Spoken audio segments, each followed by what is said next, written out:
casa. Estamos aí. Que feliz. Já tem bastante gente aguardando. A gente compartilhou, já estamos... viu, Reginaldo? A gente compartilhou. No ar.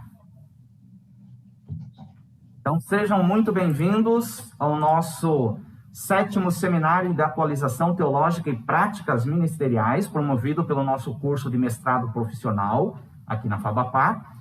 E nessa semana temos o prazer de trabalhar a temática O Ministério Pastoral e seus Desafios Atuais. Hoje temos a graça de ter conosco o pastor Roberto Rinaldi Júnior. Daqui a pouquinho, nossa professora Mônica estará apresentando melhor o palestrante. Amanhã, terça-feira, teremos conosco o pastor Josué Campanhã. Na quarta-feira, a irmã Clarice Ebert, especialista, e vai falar conosco sobre os cuidados com a qualidade de vida no Ministério Pastoral. Na quinta, teremos o pastor Tiago Cata, trabalhando a questão do ensino bíblico digital. E na sexta-feira, aí em outra plataforma, a partir da plataforma Zoom, nós dividiremos em pelo menos 5 turmas, 5 grupos, para ouvir e assistir às apresentações dos nossos alunos, de convidados, de professores, o que nós chamamos de comunicação científica. Tá? Sejam muito bem-vindos, então, ao nosso 7º Seminário de Atualização Teológica e Práticas Ministeriais. Vamos orar, depois eu passo a palavra à professora Mônica, que estará apresentando o palestrante dessa noite, e estará atenta às suas perguntas no chat. Então, se você quiser interagir, fazer perguntas, pode fazer aí no chat do YouTube, e nós, no final, estaremos selecionando, verificando, e a professora Mônica estará transmitindo as perguntas para o nosso palestrante, que responderá com o maior prazer. Querido Deus, muito obrigado por tua graça, muito obrigado por tua bênção. Obrigado porque, por mais uma vez, chegamos a um evento tão majestoso no sentido da amplitude de podermos anunciar o teu nome. Obrigado porque, mesmo pequeno como somos, podemos participar de forma tão significativa na vida dos nossos ouvintes.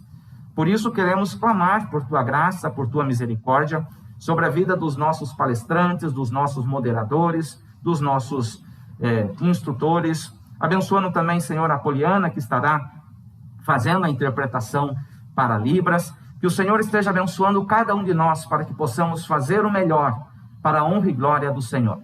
Muito obrigado porque os teus filhos, já mencionados aqui, aceitaram esse convite precioso para nós e estarão nos abençoando nessa semana. Continue, Senhor, com cada um de nós, continue nos orientando, nos abençoando e abençoando também os nossos ouvintes, aqueles que estão nos assistindo pelas plataformas, que o Senhor também se manifeste na vida deles e que não seja apenas um encontro acadêmico, mas que o teu Espírito Santo também esteja entre nós, conosco, e usando-nos para crescermos cada vez mais para o teu reino. Orienta-nos, abençoe-nos, em nome de Jesus. Amém. A professora Mônica é uma das professoras do nosso PPG, nosso Programa de Pós-Graduação Stricto Sensu, e ela então está com a palavra para apresentar o nosso palestrante de hoje e depois fazer as devidas moderações. Um grande abraço, bom trabalho.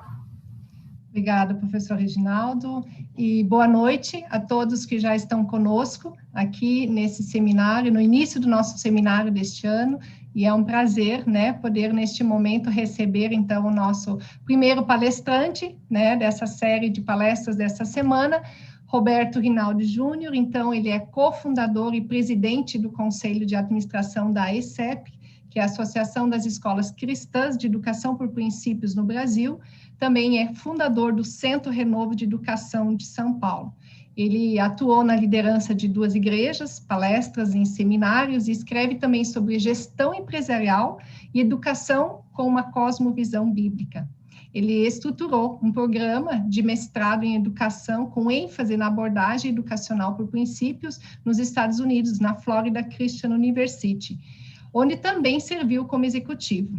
Ele é formado em engenharia eletrônica, com especialização na Inglaterra, MBA em marketing e mestrado em liderança organizacional nos Estados Unidos. Ele trabalhou, né, como diretor em várias corporações. Hoje, ele atua, né, como nosso presidente da abordagem educacional por princípios, né, e como porta-voz dessa abordagem aqui no Brasil, e como coach e consultor de gestão de negócios e desenvolvimento organizacional. Ele também é autor do livro Cabine de Comando.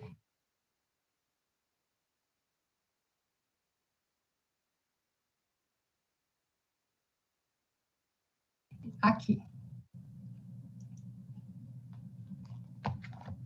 Nós vamos, então, passar a palavra, né, para o pastor Rinaldi Júnior, e vocês podem estar, então, fazendo as suas perguntas, né, de acordo com o tema que ele vai estar apresentando aqui, e nós temos uma disciplina, né, sobre bases teórico-metodológicas da educação por princípios, e com certeza ele já vai estar nos auxiliando a entender, né, essa disciplina que nós iniciamos hoje aqui no nosso programa. Então, seja bem-vindo, né, ao nosso seminário, e que realmente Deus possa usar suas palavras para conosco.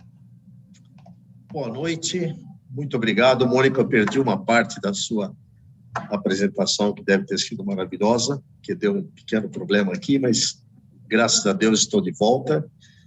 É um privilégio me juntar a vocês, sei que tem bastante gente aí inscrita e participando. Eu me considero sempre privilegiado em poder compartilhar, poder repartir conhecimento que Deus tem nos dado, e particularmente no ambiente de uma universidade cristã, me sinto muito à vontade. É um lugar que tem pensadores, um lugar que tem pessoa que está se preparando para fazer diferença na sociedade, e isso tudo faz parte da nossa história de vida. Eu, como a Mônica disse, tenho formação muito técnica inicialmente, depois enveredei mais por caminhos de liderança, mas nos últimos 27 anos estou muito envolvido com a educação cristã. Isso se tornou um ministério na minha vida, na vida da minha casa, né, minha esposa, até mesmo minhas filhas.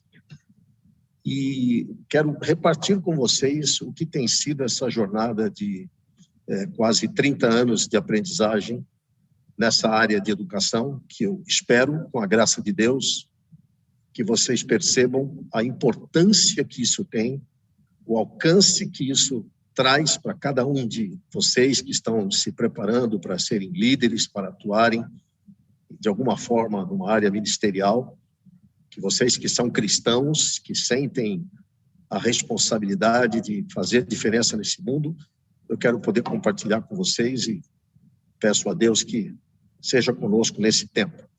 Bom, eu estou falando aqui de Niterói, uma cidade do Rio de Janeiro, por isso que o cenário aqui não é tão bonito, porque eu estou numa empresa, é uma empresa da família, mas a internet aqui é boa, então achei melhor gravar aqui mesmo, nessa sala de trabalho.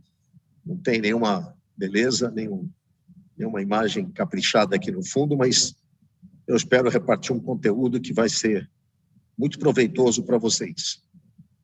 Para orientar a nossa jornada, a nossa caminhada, eu preparei um conjunto de slides aqui, que eu vou colocar na tela, assim a gente vai participando juntos do que eu estou vendo e vocês estão vendo também. Bom, quero crer que está tudo funcionando, nós testamos, e vocês devem estar vendo agora o primeiro slide aí, que é o título dessa apresentação: a importância dos princípios bíblicos na vida e na formação eclesiástica. Então, essa formação eclesiástica eu coloquei porque entendi que uma parte expressiva dos que estariam participando eram graduandos de alguma área de formação eclesiástica, mas o que eu vou repartir aqui é aplicável para qualquer um que seja cristão e tenha alguma atuação de liderança, alguma área de influência. Então, eu creio que todos nós vamos encontrar um lugar nessa jornada que faremos juntos aqui nos próximos minutos. Princípios bíblicos se tornou algo muito precioso para mim, muito precioso. E nós hoje estamos à frente de um ministério que enfoca a educação com essa abordagem por princípios bíblicos, mas vocês perceberão, como eu acabei aprendendo na minha vida, e foi fundamental, que princípios bíblicos estão em toda a nossa jornada cristã e são fundamentais. Então, vamos percorrer esse roteiro. Uma introdução aí sobre a vocação ministerial, que isso, de certa maneira, afeta a todos nós. Todos nós somos servos, ministério, ministro, diz respeito a serviço. Todos nós somos, de alguma maneira, chamados para servir. A sociedade é uma grande rede de pessoas servindo umas às outras. Isso vale tanto para negócios quanto para o contexto do reino de Deus. Vamos falar dos desafios que nós temos na nossa sociedade onde estamos inseridos. Cosmovisão e cultura, temas muito preciosos para nós que lidamos com as ideias. Sabemos que temos que enfrentar um sistema e um ambiente que muitas vezes é conflitante com o que nós cremos. Governo, como entender governo? Não estou falando apenas de governo civil, mas esse exercício de autoridade, um exercício de coordenação, um exercício de exercer influência sobre a vida das pessoas para que as coisas fluam de uma determinada maneira, como foi ordenada, os princípios que eu já falei, e essa abordagem que nós adotamos aqui no Brasil e que cremos que ela tem um grande impacto na formação da próxima geração, e termino com uma reflexão pessoal para todos nós, ok? Então, vamos lá. Vida e vocação eclesiástica. Então, todo conhecimento vem de Deus. Eu gosto daquela passagem que Daniel ora quando ele está diante do rei, querendo que adivinhe qual foi o sonho que ele teve, né? Uma tarefa praticamente impossível, adivinhar um sonho perturbador que o rei teve e ainda dar a sua interpretação. Mas Daniel faz uma oração dizendo: Senhor, tu és Deus que sabe de todas as coisas, e és tu quem revelas, quem dá o conhecimento, quem nos capacita para entendermos as coisas como elas são. Então, Daniel fez aquela oração e Deus revelou de forma milagrosa aquele sonho e deu a ele um conhecimento tremendo que o exaltou soberanamente em 3 reinados distintos. E Colossenses 2:3 diz que toda sabedoria, todo conhecimento está em Cristo Jesus. Então, nós sabemos que o conhecimento verdadeiro tem a sua origem em Deus. E esse conhecimento em nós, ele tanto vem para iluminar, para nos dar entendimento sobre as coisas como elas são, e para nos capacitar para vivermos uma vida plena. Então, nós todos estamos vivendo uma jornada de aprendizagem. Cada dia estamos aprendendo. Eu quero incentivar cada vez mais você a continuar crescendo, se desenvolvendo, estudando, aprendendo, tanto em situações práticas quanto acadêmicas, porque o conhecimento, ele ilumina, ele capacita, e ele também revela Deus nas suas diversas manifestações na sociedade, tanto científicas como artísticas, humanas. Então, a visão cristã reformada, aquela que foi trazida por Martinho Lutero, por João Calvino, ela não era dualista, não separava em secular e sagrado, mas era algo que impactava, que se aplicava a todas as áreas da vida. Então, a formação educacional, a formação acadêmica, o preparo, o desenvolvimento, não era percebido como uma coisa ou para que alguém seguisse uma carreira puramente espiritual ou para que alguém seguisse uma carreira puramente técnica. Na realidade, nós temos um chamado para sermos reis e sacerdotes. Nós estamos num reino sacerdotal. Então, nós somos reis no sentido de construir, de entender as coisas, de edificar, de comandar, mas nós todos estamos também sacerdotes, que é uma vocação espiritual, profética, de discernimento, de intercessão. Então, a vida cristã, ela integra essas perspectivas. Então, uma vocação eclesiástica, uma vocação ministerial, de certa maneira, todos somos ministros, mas alguns vão ter uma ênfase maior nessa vocação ministerial, outros vão ter em outras em outras áreas, mas todos temos uma vocação ministerial. Essa formação específica, quando alguém a persegue, como teologia, por exemplo, áreas de louvor e adoração e outras diversas áreas que, às vezes, funcionam em torno de uma igreja, ela tem eu queria ressaltar esse ponto, plantar essa ideia desde o início. Essa formação ministerial, esse conhecimento aprofundado da palavra de Deus, da prática cristã, com certeza nos permite reconhecer princípios do reino de Deus em todas as áreas da vida.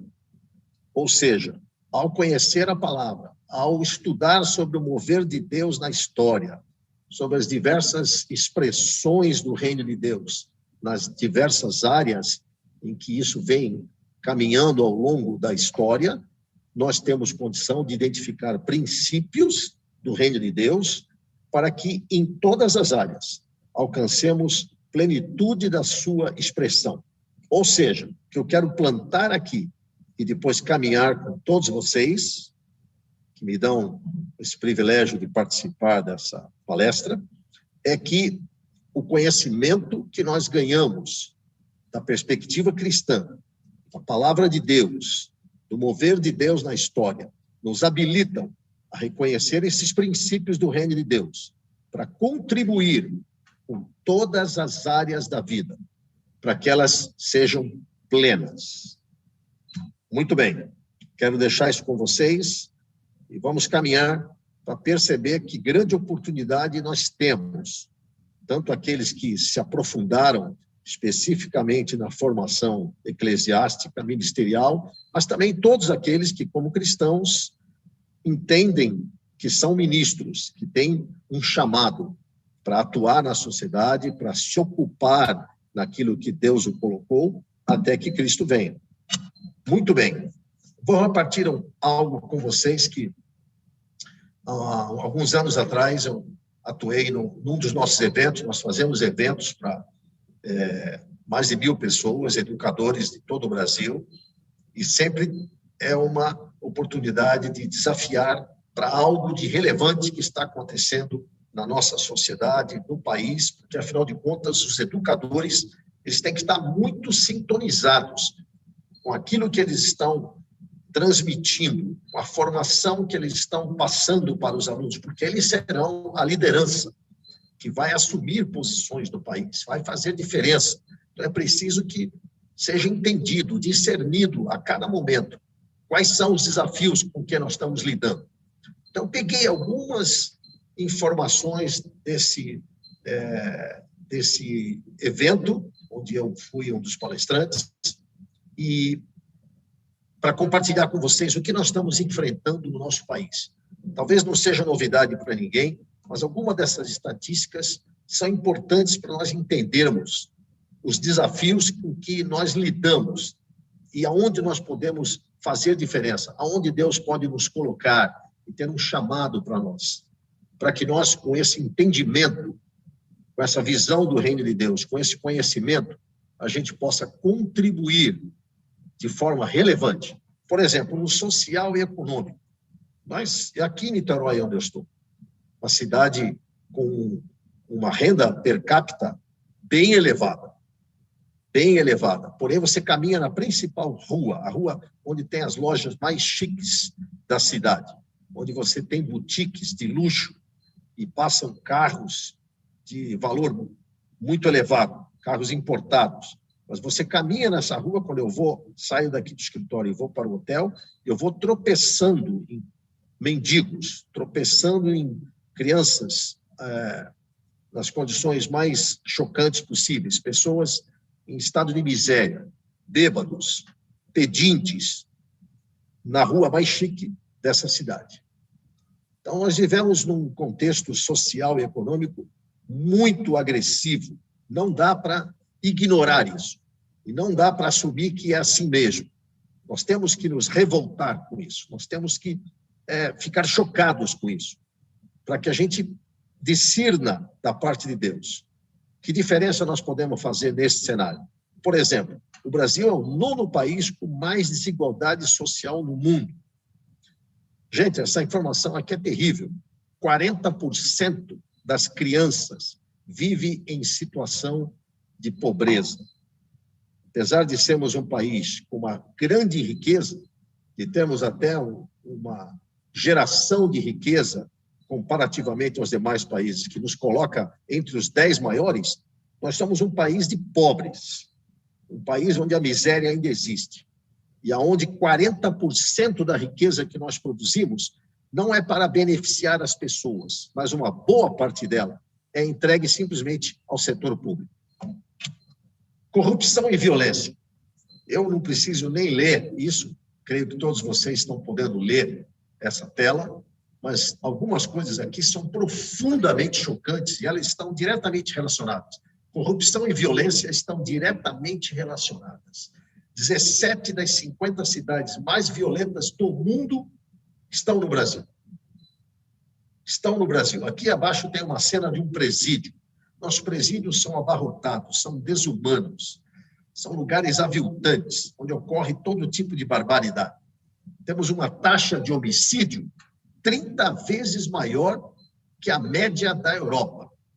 E somos um país altamente corrupto.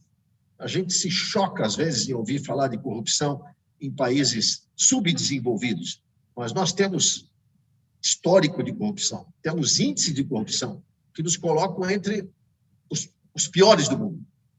Algumas ocorrências aqui no Brasil quase que se tornaram recordes mundiais.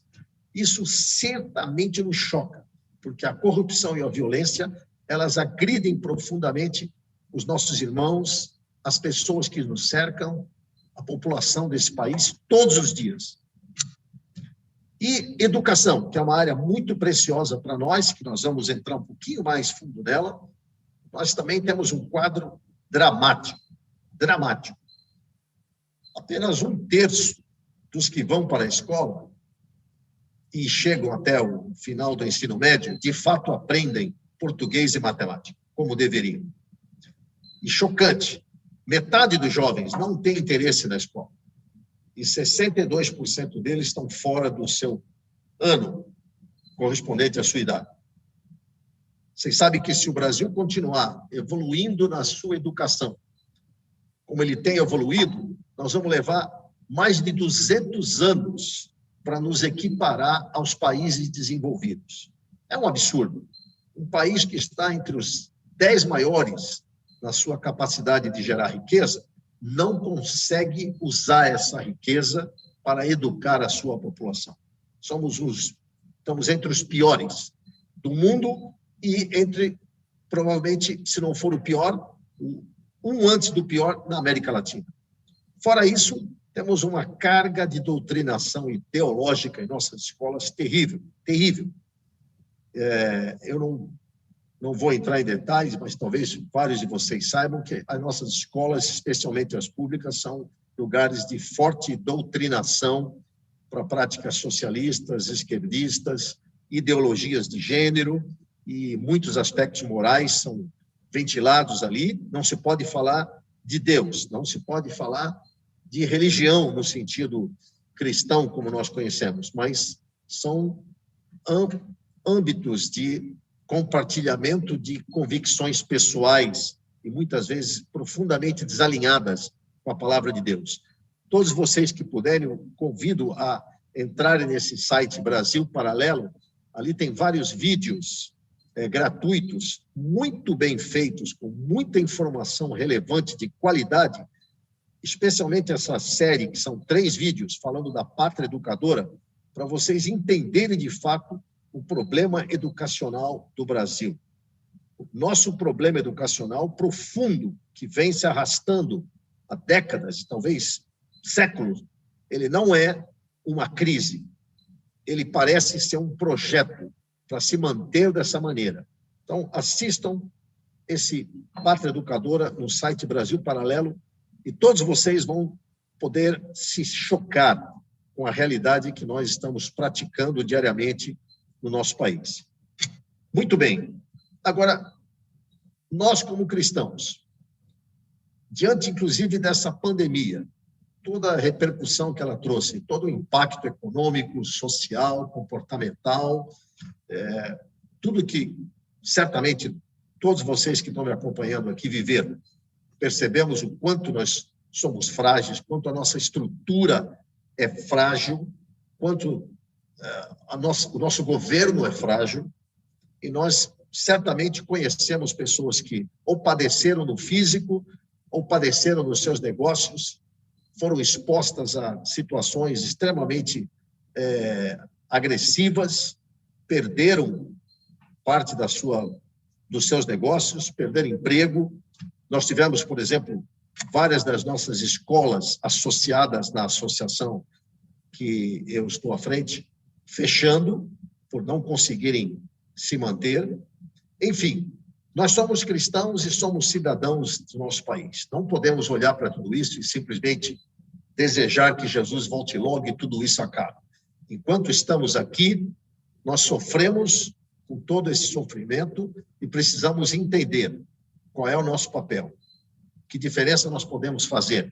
E eu sempre me lembro da mensagem de Cristo em Mateus 5, 13 e 16. Essa é uma das mensagens que mais me tocou profundamente na minha vida, tanto profissional quanto ministerial. Então, onde Jesus diz, vós sois o sal da terra. Se o sal perder o sabor, para nada mais serve. Vós sois a luz do mundo. Não se coloca uma luz embaixo da cama, mas se coloca ela no lugar que ilumine e todos possam ver.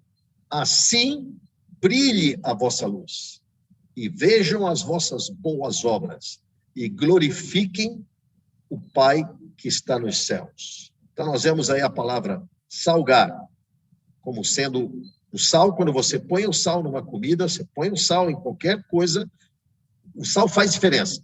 O sal conserva, o sal salga, o sal altera a característica daquela comida, daquele produto. E a luz ilumina. Aqui a iluminação no sentido de revela a verdade. Então, influa positivamente, revele a verdade e com essas ações glorifique a Deus com as suas obras. E é interessante que Jesus não fala que quando você for sal, quando você conseguir ser luz, não, ele diz, vocês são sal, vocês são luz. É uma afirmação. Se você é cristão, se você abraçou a verdade em Cristo, se você recebeu a redenção, o perdão dos seus pecados pela obra redentora de Cristo, e você decidiu caminhar com ele como discípulo, então essa palavra é para você. Você é sal. Você não vai ser sal um dia. Você é luz. E por isso, você deve brilhar. E as suas obras devem glorificar a Deus. Então, essa é a nossa condição diante de tudo que nós observamos no nosso país, seja a situação econômica, política, social, seja a corrupção, seja a miséria que nos cerca. É impossível caminhar aqui, por exemplo, nas ruas de Niterói e não ficar chocado com a miséria, com a pobreza, com a degradação, com a corrupção, com a violência. Enfim. Agora, a nossa bandeira tem lá bem claro, todos nós sabemos dessa frase que é quase que uma oração, né? Ordem e progresso. Com certeza nós queremos isso. Toda pessoa do bem deseja que o Brasil tenha ordem e que ele progrida. Mas isso está na bandeira há muito tempo. Deixa eu ver se eu consigo arrumar. E não podemos dizer necessariamente que está acontecendo. Foi agora? Ou não está acontecendo como nós gostaríamos, como nós entendemos que deveria ser. Senão, não teriam aqueles indicadores que eu compartilhei nos slides anteriores, desafios do nosso contexto. Agora, por quê? Porque para isso acontecer, o povo desse país deve pensar e agir de forma coerente com esse slogan, ordem e progresso. Se eu quero ordem e progresso, se eu conheço a minha bandeira, eu concordo com o que está escrito nela, eu entendo que isso é o melhor de acontecer para o meu país e para o povo que vive nele, então eu vou pensar de uma maneira ordenada, eu vou pensar de maneira a trazer progresso com a minha vida, com o meu trabalho, com as minhas atitudes, e eu vou agir de maneira a contribuir para que isso seja uma realidade. Na minha casa, na rua, quando eu estou caminhando, no meu trabalho, na minha igreja, eu quero ser um agente de ordem e progresso. Se todos estiverem, ou a grande maioria estiver, pensando e agindo de forma contributiva para a ordem e progresso, certamente isso vai se manifestar no nosso país. Agora, nós temos um traço da nossa cultura, que é o famoso jeitinho brasileiro, que vai na contramão desse ideal. E ele está aqui no nosso país há muito tempo. Você pega declarações de Rui Barbosa, sei lá, mais 50 anos atrás, pega a declaração do próprio Charles Darwin, que visitou o Brasil há 150 anos atrás, e você vai ver eles expressando o que eles enxergavam no nosso país, enxergavam na nossa sociedade, e são coisas que já denunciam esse jeitinho brasileiro, que é essa maneira de lidar com as dificuldades, com os desafios, com as regras muito complicadas, e você tentar contornar tudo de maneira a levar vantagem para você. E isso é uma máquina que alimenta todos os setores da sociedade e certamente vai contra a ordem e progresso que desejamos. Agora, eu falei de cultura. E é uma coisa que me impacta muito, essa questão da comunidade, da favela. Eu não sei como se chama no seu lugar, essa questão dessas favelas. Aqui no estado do Rio, você não pode falar favela, você fala comunidade, para ser uma coisa mais elegante, menos chocante. E aqui a favela é quase que exaltada, ela é glamourizada, ela está institucionalizada. De certa maneira, você até vende a favela para o estrangeiro, você tem programas na favela, você tem restaurantes na favela, você tem baile na favela, e tem toda uma cultura relacionada à favela. É tão forte isso que nas Olimpíadas do Brasil, que foi um evento histórico de extrema significância, porque coloca o Brasil nas telas de praticamente todos os países do mundo, nós fomos representar aquilo que traduziria a cultura brasileira, e nós representamos uma favela. Vocês estão vendo nessa imagem aqui embaixo, no canto direito, essa dança, né, essa abertura das Olimpíadas, representou uma favela, que na sua realidade menos pitoresca, menos artística, é o que você vê aqui do lado esquerdo, subindo os morros. E o que é chocante é que há 2 anos atrás eu li essa notícia e é quase difícil de acreditar, mas atualmente tem mais pessoas morando nas favelas do estado do Rio do que fora delas. O que quer dizer isso? Que se tornou um problema praticamente insolúvel. Porque como é que eu reverto isso? Como é que eu mudo essa situação? E aqui a gente paga uma conta de luz altíssima, porque as favelas são cheias de gatos, de ligações clandestinas, e tem aquelas milícias que exploram a favela e cobram pedágio para poder fazer ligações clandestinas de televisão, de água, de luz, e tudo isso faz parte do contexto. Agora, não adianta dizer que isso é um problema social. Não. Em algum momento, a cultura foi acomodando isso. A cultura local foi glamourizando isso. As músicas foram, de certa maneira, colocando uma roupagem artística nisso. E essa maneira de dourar e de absorver esse contexto de comunidade da cultura acabou dando espaço para que ela se instalasse. Então, hoje nós temos aqui uma situação de decadência social muito grande, insegurança pública terrível, a criminalidade altíssima, uma corrupção endêmica. Tivemos o caso aqui de um governador que foi preso, que era juiz, roubou centenas de milhões e nem sabemos se vai continuar preso. E isso aqui foi uma sucessão de governadores corruptos. Estamos falando de corrupção sempre na casa das centenas de milhões de reais.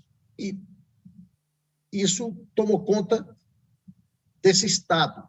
Para falar apenas desse Estado que eu venho há tantos anos aqui, eu casei com uma carioca, eu venho aqui regularmente por motivos de família ou de trabalho, mas eu sofro com esse contexto, que infelizmente tomou conta. Agora, o que foi causa e o que foi efeito? A cultura abriu espaço para que isso se instalasse, ou o fato disso ter se instalado influenciou a cultura local? Muito bem. Duas palavras que nós gostamos muito: avivamento e reforma. Os mais pentecostais gostam mais do avivamento e os mais tradicionais gostam mais de reforma. Mas essas duas palavras são importantes no nosso mundo cristão. Avivamento é aquele mover de Deus. O avivamento não é uma iniciativa do homem. Nós podemos orar pelo avivamento, podemos clamar pelo avivamento, podemos fazer todo tipo de campanha pelo avivamento, mas quem decide pelo avivamento é Deus. E o avivamento é aquele mover do Espírito Santo em nós, de forma milagrosa, sobrenatural, convincente, convencendo do pecado, convencendo do poder de Deus, chacoalhando as estruturas.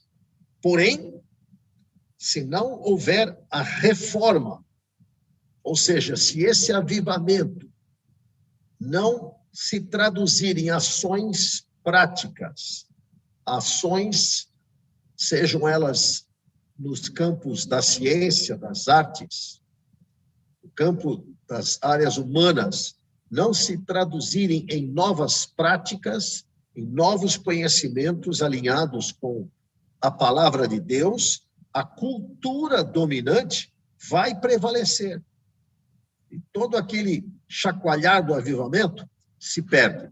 E a história está aí para nos mostrar que houve alguns avivamentos famosos que causaram um profundo abalo nas comunidades onde ocorreram e até nas cidades onde ocorreram. Porém, passou o tempo, a própria história bíblica é assim. Hoje você visita na África e Europa cidades que foram bíblicas e onde aconteceram grandes eventos na história cristã, e hoje são cidades pagãs, cidades às vezes corrompidas, dominadas por ditadores, por aí vai. Então, o avivamento precisa ser seguido de uma renovação na cultura, para que ele permaneça, se sustente. Como cristãos, nós temos condição de discernir a realidade por trás daquilo que nós vemos. Nós temos condição de olhar para a miséria, para a corrupção, para a violência, para a degradação moral, e nós temos condição de enxergar o que está por trás, quais são as verdadeiras causas e consequências. E o cristianismo não é para acolher a cultura, mas onde a cultura choca-se com a verdade da palavra de Deus, nós temos que trazer redenção, fazer diferença, e não simplesmente se acomodar, e não simplesmente se tornar mais um participante daquela cultura. Então, aqui, embora eu esteja no Brasil, sou um cidadão brasileiro, posso ter nascido em diversos estados, regiões do Brasil, eu sei que eu sou afetado pela cultura do jeitinho, mas eu não preciso me dobrar ao jeitinho brasileiro. Eu, sem dúvida, aonde o jeitinho se contrapõe, conflita com a verdade do reino de Deus, eu devo me manifestar redimindo esse jeitinho e trazendo o jeito do reino de Deus, e não o jeito brasileiro de lidar com os desafios. Ok. Eu estou caminhando aqui, não tenho condição de saber como vocês estão absorvendo, mas depois nós vamos ter um tempo para interagir e eu terei muita satisfação em responder perguntas. Por enquanto, eu estou compartilhando, plantando algumas ideias que vêm da nossa experiência com esse Ministério de Educação Cristã, que, como vocês vão perceber, é muito mais amplo do que simplesmente transmitir um conteúdo acadêmico. E nós precisamos entender várias coisas relacionadas ao papel que vamos cumprir na sociedade. Vamos cumprir como ministros, como pessoas vocacionadas, sejam na área eclesiástica ou em qualquer área da sociedade. Nós precisamos discernir como as coisas funcionam, quais são os princípios que sustentam as coisas como elas são, para podermos fazer diferença. Então, falando de instituições governamentais bíblicas, a Bíblia reconhece 3 instituições governamentais legítimas, cada uma na sua jurisdição, na sua área de atuação, que são distintas. Família. Família é o primeiro bloco de construção, o primeiro que Deus criou, onde uma mulher e um homem se unem e eles ali constituem um núcleo para colocar em prática o que Deus ensinou a eles, o que Deus compartilha na sua palavra, e foi assim desde o início do mundo. Então, um homem e uma mulher escolhem caminhar juntos, escolhem receber a bênção do casamento, escolhem formar uma família e viver essa família de acordo com os princípios, com a direção que Deus deu. A igreja. O que é a igreja biblicamente? É uma organização de famílias em torno de uma visão que elas compartilham do reino de Deus. Por isso que eu tenho diferentes expressões de igreja, embora o reino de Deus seja eu tenho diferentes expressões, diferentes percepções desse reino de Deus, diferentes visões, e isso não é ruim, isso é bom, porque como o reino de Deus é tão amplo, ele é tão majestoso, muito acima de cada um de nós, grupos têm visões de diferentes aspectos desse reino e se organizam como igreja numa relação vertical com Deus para manifestar esse entendimento, essa visão do reino em conjunto. Isso é uma igreja. E o Estado? Então, o Estado, escrito assim com letra maiúscula, é uma organização das famílias para que a sociedade funcione como um todo. Então, é uma relação horizontal. Então, esse Estado são as famílias se organizando como comunidade, se organizando como nação e elegendo os seus representantes para governarem dentro do que foi estabelecido como uma constituição para esse país, para que as pessoas se relacionem de maneira ordenada, com justiça e com uma infraestrutura adequada para se desenvolverem como comunidade e como nação. E as 3 instituições governamentais, que têm seus campos de atuação distintos, elas precisam de direção e princípios que estão na palavra de Deus. Então, é muito importante entender isso. O bloco de construção é a família. Então, não existiria igreja sem família, não existiria Estado sem família. Então, a família é o bloco de construção. E por isso que ela é tão atacada por regimes contrários à palavra de Deus, regimes totalitários, regimes que querem o poder, são contrários à família, porque a família tem a sua agenda, e essa agenda da família, ela é organizada em torno dessa união do homem e da mulher, em torno do compromisso que eles estabelecem com Deus, e quando eles se juntam para adorar a Deus, eles formam a igreja, quando diversos grupos se organizam para crescer numa determinada região, eles formam uma comunidade, formam um país, uma nação. Muito bem. O que nós temos hoje? Como eu disse, a Bíblia tem instruções, tem direção, tem princípios claros para como deve funcionar essas três esferas, essas três instituições governamentais, muito claras. Então, o que nós temos hoje é um desequilíbrio nessas esferas. Nós percebemos que a família continua sendo importante, digamos assim.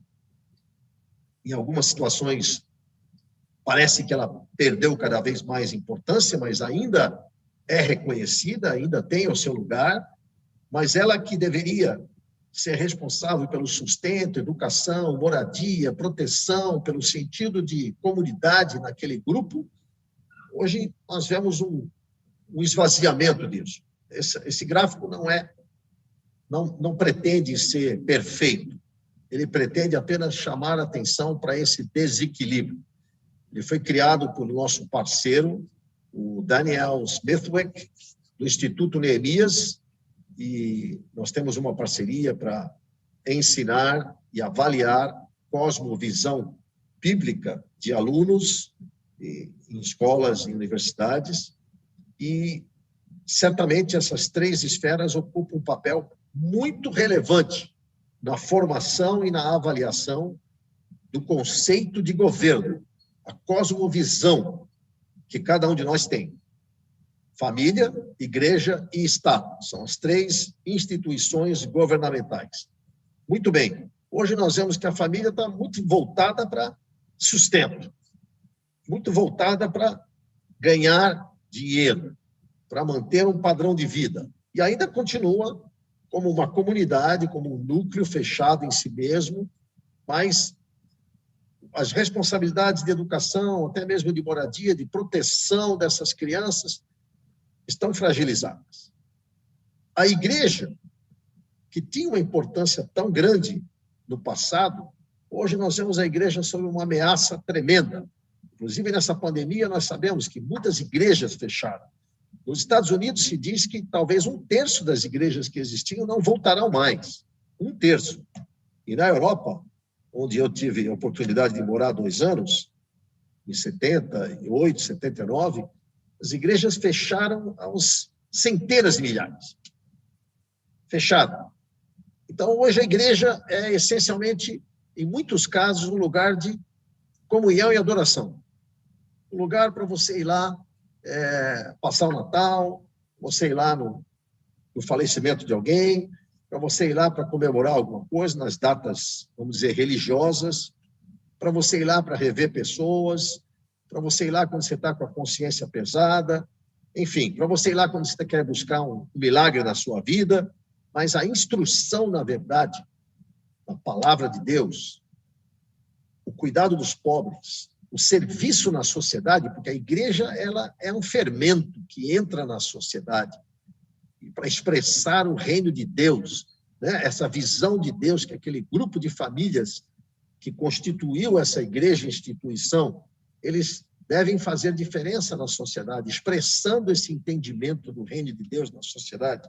Como Jesus disse, assim vejam o amor de vocês, o amor entre vocês, para crerem no meu Pai que está nos céus. Então, essa igreja tem perdido importância. Em alguns aspectos, eu vou mostrar mais à frente, ela tem deixado de ser percebida como relevante. Em alguns países, ela literalmente se aliou ao Estado para servir os interesses do Estado.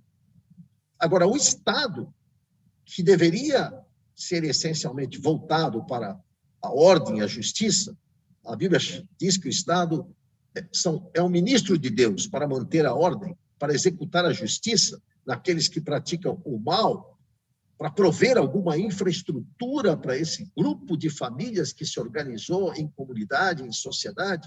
Esse Estado hoje é percebido como aquele que tem as soluções para as nossas necessidades. É ele que provê saúde, ele que provê habitação, ele que provê segurança, assistência social.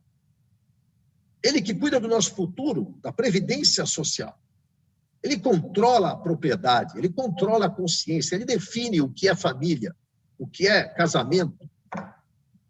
E ele define como nós vamos usar a terra, como a gente vai possuir a terra. Enfim, esse Estado cresceu muito. A família encolheu. E a igreja, mais ainda. essas coisas estão desequilibradas. E por estarem desequilibradas, nós vemos a repercussão disso na sociedade. Nós vemos pessoas querendo depender cada vez mais do Estado, cada vez mais acreditando que são os governos e os políticos que vão trazer soluções e se submetem às definições do Estado pacificamente, passivamente, em vez de lutar pela sua autonomia, lutar pelo seu desenvolvimento, lutar pelos seus direitos. Vocês vejam que no Brasil nós nem podemos ainda, até hoje, ter o direito de praticar uma educação domiciliar. Ainda temos toda a educação sob o controle do Estado. E a família moderna? Aqui eu fiz só uma lista de coisas que me vieram à mente enquanto eu preparava essa apresentação. A família moderna vive todos esses dilemas, que são movimentos crescentes, que não apenas repercutem na própria família, mas repercutem em toda a sociedade, porque se a família é o bloco da sociedade, o bloco de construção, quando a família vai mal, tudo vai mal. Então, divórcio. Não é desconhecido de todos que o índice de divórcio entre os cristãos hoje, e às vezes até com a bênção, a autorização da igreja, está cada vez mais próximo do divórcio, das taxas de divórcio que nós vemos no mundo, que são mais divórcios do que casamento. O feminismo, mulher ocupando um espaço em nome da igualdade com os homens, que acaba confundindo papéis, acaba diminuindo a própria condição do homem e acaba sendo prejudicial à própria mulher, porque vai contra a sua própria natureza, vai contra o desenho de Deus para a mulher. Novos modelos de união. Eu lembro de ter lido uma estatística anos atrás que nos Estados Unidos apenas 1/4 dos casamentos são casamentos tradicionais. Um homem e uma mulher com filhos, casados, estáveis, com os papéis definidos. O resto são ou pais solteiros, mães solteiras, casais homossexuais, arranjos diversos, casamentos abertos, casamentos polígamos e por aí vai. A idolatria do amor. O que é a idolatria do amor? Tudo é feito em nome do amor. Todos esses modelos de união são feitos em nome do amor. A busca eterna da felicidade. O mais importante é ser feliz. E para ser feliz, vale experimentar qualquer coisa. Então, o amor se tornou uma idolatria. Se você coloca qualquer limite na educação de um filho ou num relacionamento, você pode estar sendo percebido como alguém que não ama o suficiente, alguém que não está manifestando o amor como ele é exaltado na forma de paixão nas músicas. Mas o amor verdadeiro não é esse. O amor verdadeiro se sacrifica. O amor verdadeiro é uma escolha, não é apenas um sentimento incontrolável. A ênfase na renda e no padrão de vida. Então, o marido e a mulher têm que sair para trabalhar e os dois têm que conquistar mais renda. E os filhos têm que se encontrar uma solução para acomodar eles, para que os pais possam correr atrás do padrão de vida. Não é à toa que hoje nós vemos mais pessoas interessadas em cachorro do que em filhos. Eu me choquei. Eu fui visitar meus pais em Santos, nesse final de semana, e tudo fechado em Santos. Santos é uma cidade praiana. Então, as praias estavam abertas, mas todos os quiosques, todo o comércio na beira da praia. Não podia ter guarda-sol, não podia ninguém sentar na areia, só podia caminhar na praia. Porém, me surpreendi ao passar em frente um pet shop gigante e o pet shop estar aberto. Então, o pet shop é essencial. Mas todo aquele comércio que depende de estar funcionando para continuar existindo e até para permitir que as pessoas possam usufruir melhor daquela cidade turística, estão fechados.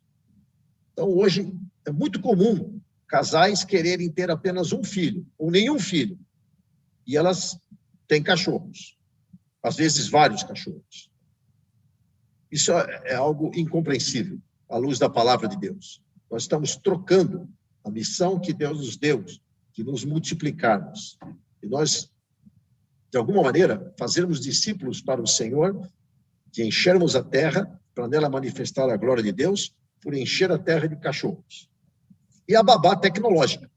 Então, cada vez mais os pais estão entregando seus filhos para tablets, para celulares, para TV, porque não tem paciência, não tem tempo, e as crianças são atraídas pelas imagens, por toda a capacidade de interação com esses aplicativos tecnológicos, e estão se tornando verdadeiras babás, com todas as consequências que isso traz. E, o mais terrível de todos, o aborto, se multiplicando de uma maneira escandalosa. Tem mais mortes acontecendo por aborto hoje, muito mais do que por guerras. Qual é a consequência de toda esse desequilíbrio naquelas 3 esferas que nós vimos, na família, o efeito da cultura na sociedade, a educação, o que ela está transmitindo e formando? Tem se multiplicado livros, e isso, claro, muito nos Estados Unidos, que é um país que gosta de estatística, trabalha muito com estatística. Há muitos livros, eu venho acompanhando e lendo vários deles, tentando entender o que está acontecendo com as crianças, os adolescentes, os jovens que estão deixando as igrejas. Então, eu trouxe aqui apenas 2, mas são vários.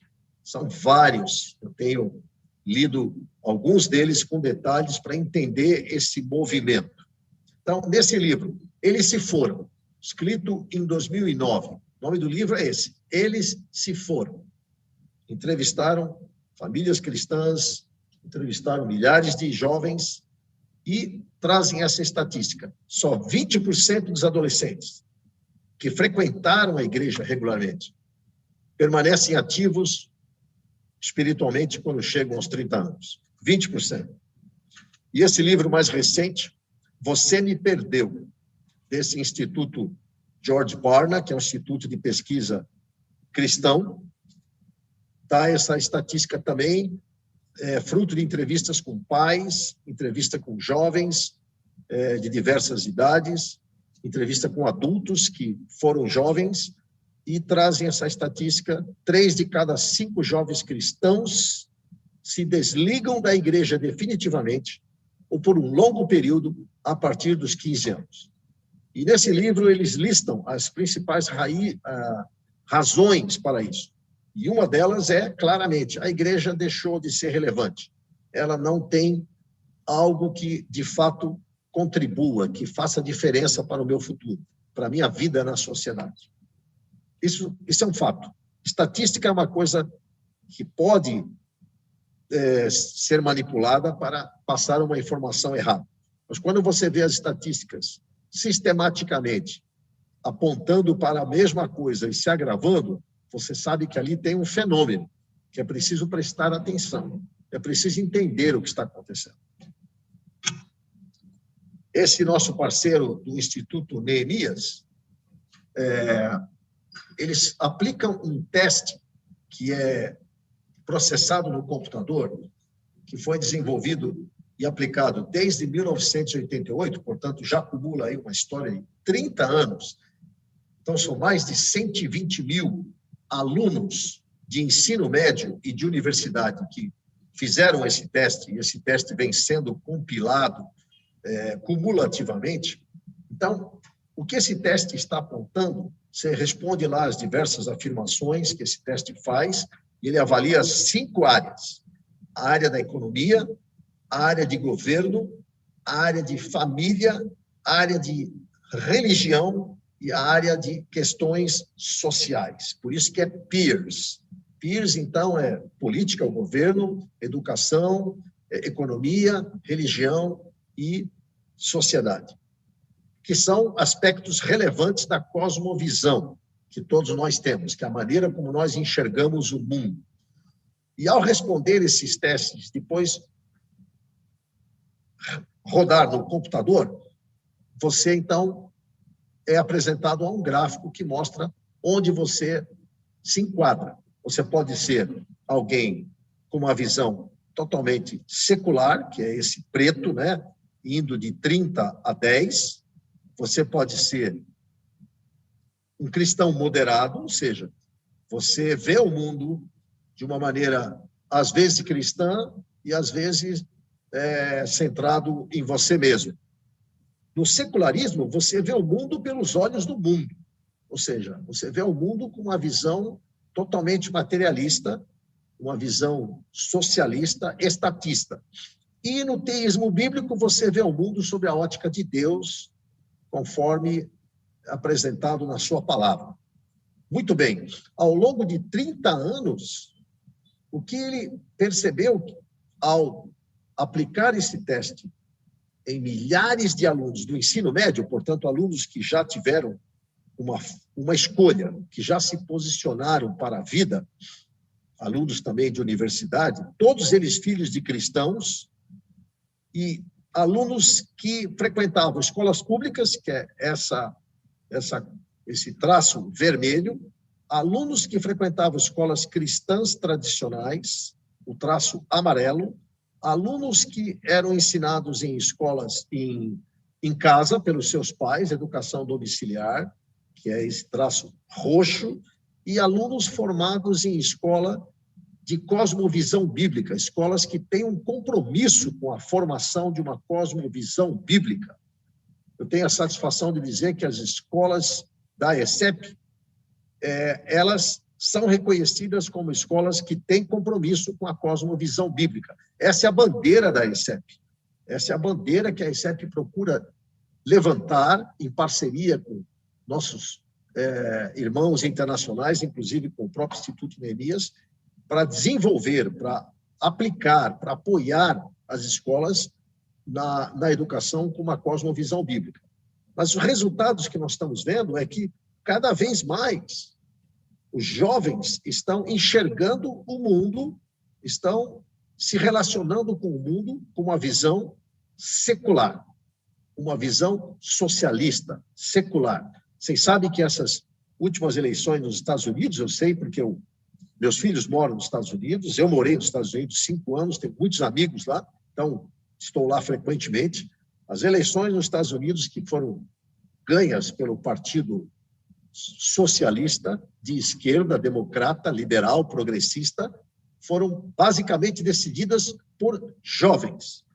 E aqui no Brasil, em São Paulo, por exemplo, nós tivemos uma disputa forte entre a visão progressista mais liberal e a visão mais conservadora. Nós tivemos essa luta que quase foi perdida para uma visão progressista, liberal, socialista, também pelo peso, a influência do voto dos jovens. Ou seja, esse gráfico está mostrando o que está acontecendo. Estamos formando pessoas que estão entendendo o mundo e acreditando que ele funciona mais segundo princípios seculares, humanistas, socialistas, e não conforme mostrado na palavra de Deus. Muito bem, eu morei na Inglaterra em 78 e 79, e eu me choquei. Quando eu cheguei, eu era bem jovem, tinha 22, 23 anos, me choquei ao visitar igrejas e encontrar basicamente uma população de idosos, e aquele ritual tradicional. Demorei para encontrar uma igreja que tinha jovens, onde eu pude frequentar. Mas essa estatística, que vocês podem seguir nesse link, que é uma informação pública de internet, até 1900, cerca de 60% da população da Inglaterra frequentava a igreja regularmente. E hoje é menor que 7%. O que aconteceu? Milhares e milhares de igrejas viraram supermercados, cinemas, teatros. O que aconteceu? E será que só aconteceu na Inglaterra? Ou isso está acontecendo em outras partes do mundo? E, inclusive, é uma ameaça no Brasil. Os jovens são a próxima geração. Como eles estão sendo formados? Qual é a cultura que está prevalecendo? Qual é a cultura que está moldando o pensamento e a cosmovisão dos nossos jovens? Para ter acontecido isso que nós vemos aqui na Inglaterra, de alguma maneira houve um descuido em relação à próxima geração. E ficou um vácuo nessa formação. Vamos falar de princípios. Meu compromisso era falar de princípios. Uma palavra que se tornou muito preciosa para mim. Bom, princípios são leis naturais de causa e efeito. São leis universais. São leis atemporais. Podemos dizer que o princípio é algo do que as coisas procedem. Ele é uma causa que, quando aplicado, vai dar um fruto. Por isso, está ligado ao conceito de semente. Então, se você tem um princípio, por exemplo, quem semeia contendas vai colher temporais. A Bíblia tem vários princípios. Se você semeia intrigas, você vai colher grandes tempestades. Se você mente, a mentira atrai mais mentiras e vai te levar para um abismo. Tem vários conceitos. A Bíblia é talvez a fonte mais pura, talvez não, a Bíblia é a fonte mais pura de princípios. O livro de Provérbios é riquíssimo em princípios. Então, princípios bíblicos podemos entender, além de serem leis naturais de causa e efeito, universais e atemporais. É diferente de valores, porque o valor é uma coisa que nós, num grupo, numa comunidade, nós resolvemos privilegiar, resolvemos destacar, resolvemos que aquilo é importante para nós. Mas o princípio não depende de uma escolha minha ou sua, ele existe, ele é uma lei, ele não depende de uma comunidade, ele não depende de uma ocasião, ele é assim e sempre será assim. É como a lei da gravidade. Você não pode discordar dela sem sofrer os efeitos dela. Então, por exemplo, os princípios bíblicos de abundância, por exemplo, dai e dar-se-vos-á, medida recalcada, transbordante. Então, o princípio da abundância na Bíblia não é reter, mas é ser generoso, é compartilhar. O princípio de liderança na Bíblia não é mandar, não é controlar, mas é servir para influir. Quando Roboão, o filho de Salomão, estava para assumir o reino, ele consultou os profetas, os anciãos, que eram servos do seu pai, que conselho ele daria para ele assumir aquele reino, e eles disseram, sirva o povo, e o povo te seguirá. Mas ele não gostou desse conselho. Ele foi conversar com a sua galera, a turminha mais jovem, os que tinham crescido com ele, disse, olha, os velhos me deram esse conselho, e vocês?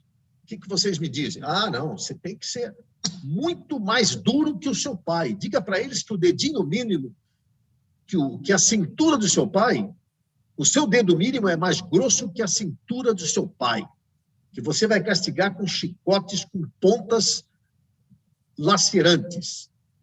Ele falou, gostei, é isso aí, nada de moleza para esse povo.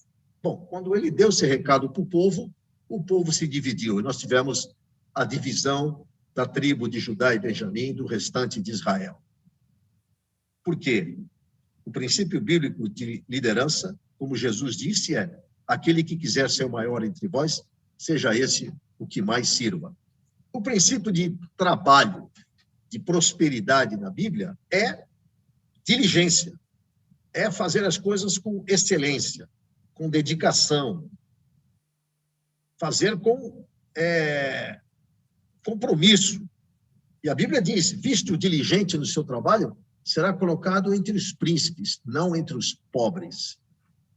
Os princípios bíblicos não concordam necessariamente com os princípios do mundo. Os princípios bíblicos são preceitos de Deus, preceitos do Criador, do Redentor, para que nós tenhamos uma vida coerente com aquilo que Ele desenhou, Ele como Criador, Ele como Redentor. Por isso que a figura da semente é perfeita. Eu sei que se eu plantar aquilo com fé, em obediência, eu vou colher aquilo que a Bíblia me ensina. E raciocinar por princípios, que é uma coisa que nós praticamos dentro dessa abordagem educacional que a ESEP preconiza. Raciocinar por princípios. Deus nos fez seres pensantes. Deus nos deu entendimento, para nós pensarmos. E várias vezes nós enxergamos Deus chamando o homem para raciocinar com ele.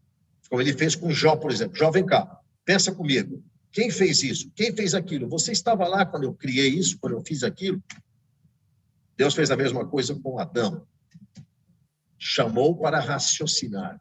E a palavra de Deus é um livro para refletir e raciocinar. Conhecereis a verdade, e a verdade vos libertará. Então, raciocinar por princípios é refletir do interno para o externo, da causa para o efeito, do fundamento para a estrutura. Ou seja, eu não olho para uma estrutura grande e falo, uau, que coisa tremenda, nossa, que fantástico, olha só que coisa gloriosa, uau, quem me dera poder ter isso, quem me dera poder, né, experimentar isso na minha vida. Não, eu tenho que pensar, peraí, como é que essa estrutura apareceu aqui? O que foi feito para ela existir? Quais são os fundamentos que sustentam isso? Quando eu vejo um efeito, seja na vida de uma pessoa, numa comunidade, numa empresa, eu tenho que analisar qual foi a causa, o que está por trás daquilo, seja bom ou seja mal. Então, raciocinar por princípios é fazer perguntas do tipo, por que ele age assim? O que pode estar por trás dessa aparência, dessa atitude, desse comportamento? Aonde isso vai me levar se eu continuar fazendo? Se eu fizer essa opção, quais são os frutos esperados disso? O que a palavra me ensina? O que a vida me ensina? O que a biografia me ensina de várias pessoas? O que a história me apresenta para que eu tire alguma conclusão e não precise arriscar para colher aquilo que já poderia ser concebido? Como eu aprendo? Por onde eu começo? Quando você quer aprender música, temos aí a professora Mônica, uma tremenda música, um talento impressionante. Mas a música, ela tem um princípio. Você vai começar lá aprendendo as notas musicais, vai aprender ritmo, compasso, vai aprender claves, né? Clave de sol, clave de fá. Depois você vai aprender rudimentos de cada instrumento para poder tocar. Não adianta você querer ser um músico da noite para o dia. Eu, quando fui aprender música, eu lembro que minha mãe foi pianista, minha irmã é uma virtuosa pianista também. Eu nunca fui virtuoso em música, mas sempre gostei de música. E quando eu quis aprender, minha mãe queria me ensinar ali no Bona, aquele método tradicional do Bona, aprendendo música passo a passo. É uma maneira de você dominar o conhecimento pelo fundamento. Então, os princípios, eles direcionam o curso dos pensamentos. Os princípios implantados na sua mente, eles vão fazer com que você pense de uma determinada maneira e faça escolhas de uma determinada maneira, direcionada por aqueles princípios. E quando você tomar decisões, fazer escolhas baseadas em princípios, as consequências já estão definidas, porque os princípios, como eu disse, são causa e efeito. Então, ao tomar uma decisão contrariando ou seguindo um princípio, eu sei que as consequências virão. E a Bíblia nos alerta, em Colossenses 2:8, por exemplo, cuidado, que ninguém vos engane com vãs filosofias que escravizam. Vãs filosofias, sabedoria humana, a sabedoria que rege a sua maneira de entender as coisas e de fazer escolhas. Isso é uma filosofia. Filosofia, amor à sabedoria. E esse versículo diz, essas vãs filosofias que escravizam são segundo tradições de homens e são segundo princípios elementares do mundo. Princípios, a palavra stoicheia, são princípios. Então, o alerta que nós temos ali é cuidado com os princípios que estão operando na sua mente e te levando a fazer escolhas que te escravizam, porque não são princípios que vêm de Deus, não são preceitos da palavra de Deus. mas são segundo tradições de homens e padrões mundanos. Então, eu mostrei esse rio sinuoso aqui, porque os princípios são as margens por onde os seus pensamentos vão fluir e te levar para algum lugar. Então, cultivar princípios é isso. Os princípios vão estabelecer os seus padrões de pensamento, vão formar a sua sabedoria, o seu arcabouço de decisões. E eles vão influir nas suas atitudes, que são os posicionamentos e os comportamentos diante das diversas situações da vida. E isso tudo vai acabar definindo as ações, que são as intervenções que nós vamos fazer, os feitos, as obras que realizamos, as escolhas que fazemos. Então, essas ações são coerentes com as nossas atitudes que foram influenciadas pelos nossos princípios. E aí a Bíblia diz, se a raiz é boa, a árvore dará bons frutos e ela ficará forte. Se a raiz é má, os frutos serão maus. Eu falei da importância de governo, e aqui eu não quero que você entenda governo como sendo o governo civil, Planalto, Brasília, Congresso, presidente. Entenda governo como toda instância onde alguém tem responsabilidade, alguém toma decisões, alguém, de alguma maneira, está sob o cuidado de um grupo, de uma comunidade, de um negócio, de uma família. Isso é governo. E até de você mesmo. Você também tem que se governar. A Bíblia fala do conceito de autogoverno. Aquele que não tem domínio próprio, que não governa a si mesmo, é como uma cidade derrubada, sem muros. Então, a primeira coisa que você tem que governar é você mesmo, são os seus pensamentos, a sua consciência. E depois você vai governar a sua família, vai governar a sua comunidade, vai poder governar na igreja, no seu trabalho, e talvez um dia você possa governar sobre a nação.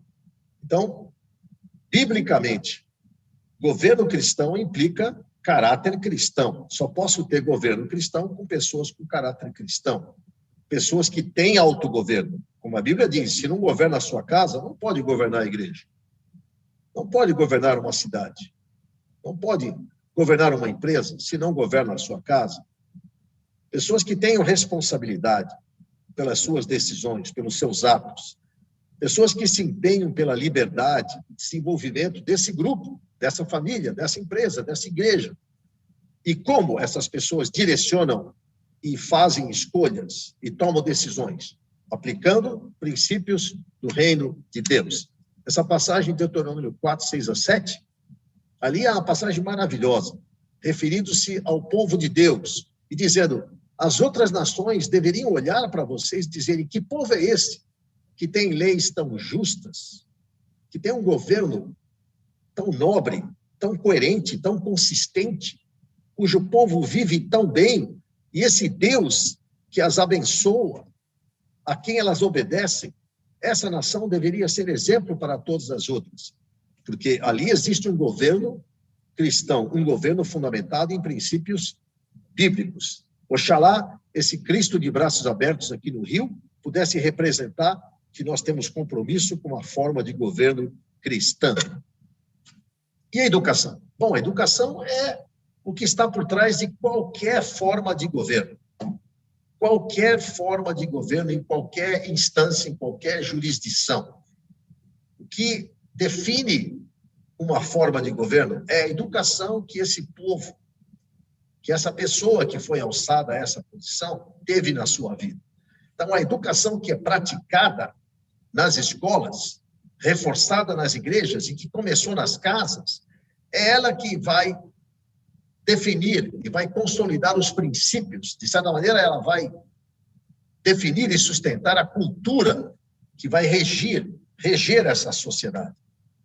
E numa sociedade que funciona como um regime republicano, que é um regime que elege pessoas para os representarem e para governarem debaixo de uma Constituição aprovada por todos, aonde esse povo que faz essa eleição dos representantes se corrompe, todo esse Estado vai se corromper e esse mal vai se alastrar. Ou seja, não é possível que uma república livre, uma república próspera, uma república que desenvolve um país, só é possível se manter se o povo for educado e tiver princípios que sustentam essa condição para esse governo.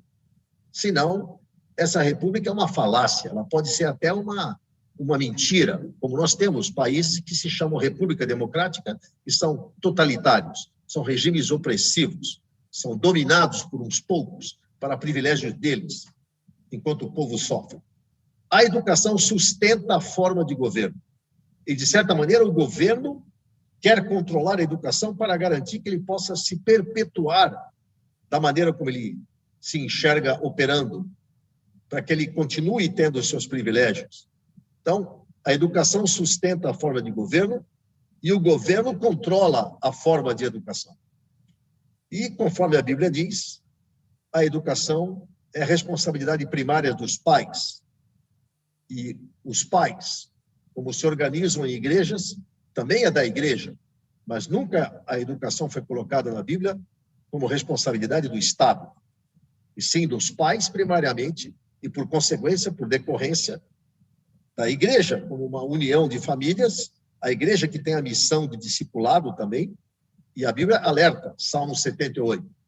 Esse salmo é muito querido nosso, dizendo, vocês devem educar a próxima geração, para que eles conheçam a Deus, para que eles conheçam os seus estatutos, os seus preceitos, os seus feitos, e eles aprendam a reconhecer quem é Deus e que Ele governa, que Ele é soberano, que Ele é bom, para que esta próxima geração não seja rebelde como os seus pais, mas seja uma geração que seja temente a Deus, para que eles não saiam, não abandonem a fé que receberam, não abandonem os princípios no qual eles foram educados, mas que eles possam, inclusive, contribuir para que uma forma de governo cristã se estabeleça em todas as esferas e áreas da sociedade.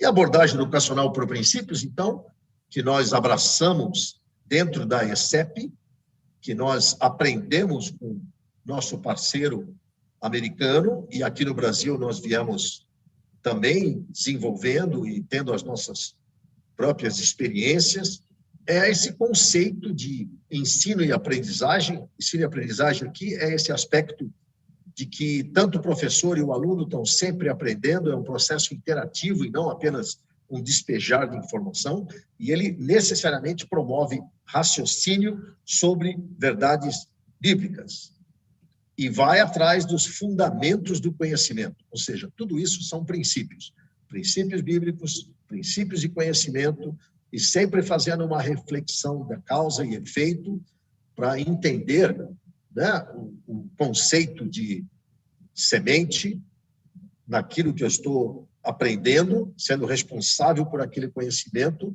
e pelo desenvolvimento dele e pela aplicação dele, para que eu tenha um caráter cristão e uma capacidade de produzir com entendimento.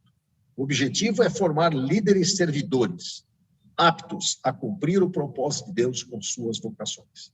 Então, isso tem sido uma jornada de aprendizagem para nós, todos estamos aprendendo continuamente. A Mônica foi uma diretora da ESEP que trouxe grandes contribuições para o nosso crescimento, e estamos juntos continuando nessa jornada, aprendendo a refletir sobre princípios e a raciocinar com princípios, para alinhar a nossa vida aos princípios do reino de Deus. E dentro dessa abordagem educacional, nós praticamos bastante o que são chamados 7 princípios bíblicos governamentais, que foram primeiro identificados na própria gênese do homem sobre a terra, desde o jardim, e depois na própria fundação da Constituição Americana, que foi uma nação erguida sobre princípios bíblicos, e hoje se afastou completamente disso, mas esses princípios estão presentes em todo o empreendimento, em todo exercício de construção, de estabelecimento de uma comunidade, de uma sociedade, de uma família, dentro daquelas esferas governamentais.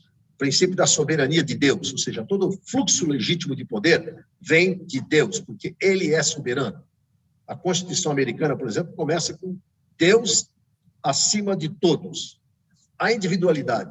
Deus nos fez únicos. Então, a criação de Deus expressa essa grande variedade. Nós não somos uma massa de pessoas que temos que todos nos igualar uns com os outros. Nós não somos únicos diante de Deus. Ele nos deu impressões digitais únicas, características únicas, para com isso manifestarmos a sua grandeza. O governo cristão, que, como eu disse, começa com autogoverno e se manifesta nas instituições. A mordomia, que é a responsabilidade por aquilo que nos foi confiado, sendo fiel no pouco para ser colocado sobre o muito.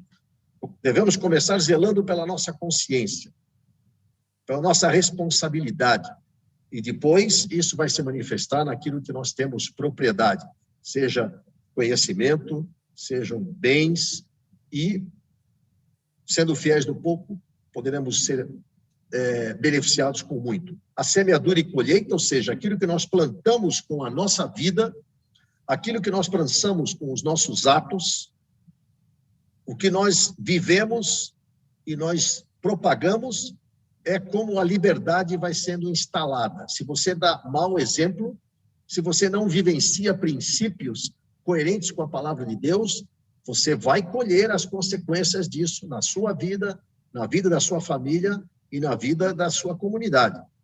Então, cada um de nós, é um semeador para podermos colher em conjunto. O caráter cristão, que é forjado no trabalho e na disciplina desde o Éden, o suor do teu rosto comerás, e a aliança. Devemos caminhar juntos a partir de uma unidade interna, a partir de um acordo que nós temos sobre aquilo que é essencial, para então experimentarmos uma união voluntária. Não devemos fazer pactos ou caminhar em julgo desigual com ninguém, em nenhum negócio. São princípios bíblicos governamentais, que vão ensinando os nossos alunos, vão nos ensinando como jovens e mesmo como professores a entendermos o governo de Deus em todas as áreas da vida. E vou terminar com essa reflexão. Esse versículo que para nós é magistral nessa abordagem educacional por princípios. Romanos 12. Vejam só, agora que nós fizemos esse caminho discorrendo sobre princípios, vejam como isso faz tanto sentido. Rogo-vos que se ofereçam em sacrifício vivo. É um ato voluntário. Me ofereço em sacrifício vivo, santo e agradável a Deus, como um culto racional, ou seja, é uma decisão, é um ato de inteligência, é um ato de obediência, é uma escolha. Eu quero me oferecer para que a vontade de Deus se cumpra em mim. E como isso vai acontecer? Ao rejeitar o padrão do mundo e transformar pela renovação da minha mente, dos padrões de pensamento, dos princípios que vão ocupar e vão reger as minhas escolhas. Se vocês entendem neurociência, se vocês já estudaram neurociência, qualquer pessoa hoje pode se beneficiar desse conhecimento, porque ele é totalmente coerente com a palavra de Deus. Se você quer ter a sua vida mudada, se você quer ter as suas escolhas alinhadas pela palavra de Deus, você deve mudar os seus padrões de pensamento. Você deve reconhecer os princípios que operam na sua mente, na sua vida, e assegurar que eles estão conforme os preceitos de Deus na sua palavra, que eles são princípios sólidos, que eles são princípios que vão produzir bons frutos na sua vida, que eles foram testados, comprovados, e eles vão te levar por um bom caminho. E o que a Bíblia conclui aqui, ao fazer essa renovação como um ato de sua decisão inteligente, que pode custar muito para você, pode ser um verdadeiro sacrifício, porque é uma escolha por não se amoldar ao mundo, é uma escolha por reconhecer que princípios, que padrões estão operando na sua mente, para trocá-los por aqueles que são segundo a vontade de Deus, porque somente dessa forma vocês serão capazes de experimentar e de comprovar que essa vontade de Deus é boa, agradável e perfeita, pelos frutos que vão aparecer na sua vida, na sua família, na sua comunidade, na sua igreja e na sua nação. É muito interessante que essa palavra arrependimento, que nós usamos tanto e que é fundamental para a conversão, ela significa, do grego, mudança de mente. Então, a Bíblia fala muito desse conceito de princípios, de padrões de pensamento, de sabedoria alinhada com a vontade de Deus. É isso que eu tinha para compartilhar com vocês e quero deixar ainda nessa linha de uma reflexão pessoal para todos nós, especialmente aqui, nesse caso, para aqueles que fizeram ou estão fazendo uma formação ministerial eclesiástica. O foco da igreja não é crescer e se multiplicar em templos, porque isso acaba tornando-se um fim em si mesmo, sem repercussão na sociedade. Mas sim, investir em pessoas, discipulando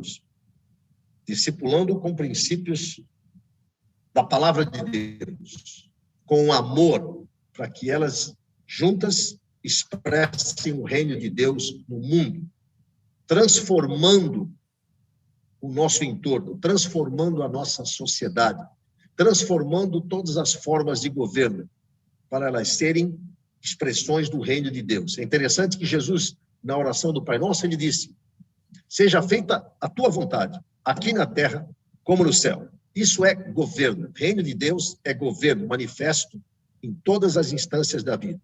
Se a igreja não ocupar o espaço de influência e liderança, todos vão sofrer, como nós lemos em Provérbios. O povo geme, o povo sofre quando faltam princípios, quando falta sabedoria dos seus governantes, segundo a vontade de Deus.